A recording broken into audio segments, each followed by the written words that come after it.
YCP ఎప్పుడైతే ప్రభుత్వం అధికారంలోకి వచ్చిందో తిరుమల యొక్క ప్రాశస్త్యాన్ని, తిరుమల యొక్క వైభవాన్ని, ఆనంద నిలయం యొక్క గొప్పతనాన్ని, వెంకటాచలం యొక్క ఖ్యాతిని తగ్గించే ప్రోగ్రాం పెట్టుకున్నారని అనిపిస్తుంది.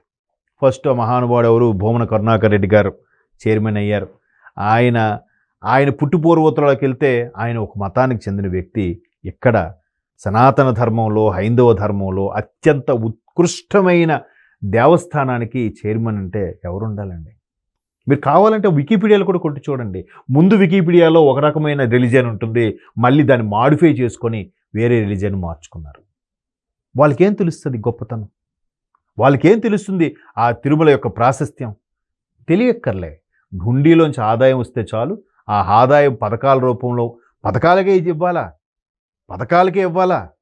ఎన్ని చేస్తుంది టీటీడీ సేవా కార్యక్రమాలు? వాటికి దారి మళ్లించవచ్చు కదా. అబ్బే, రావడం, స్వామికి ఏదో దర్శనం చేసుకున్నాడు, బిల్డప్ ఇవ్వడం, వచ్చిన సారల్లా 700 కోట్లు, 600 కోట్లు, 1000 కోట్లు హుండీలోంచి తరలించుకుపోవడం. ఎక్కడికయ్యా? పథకాలు దాని పేరు.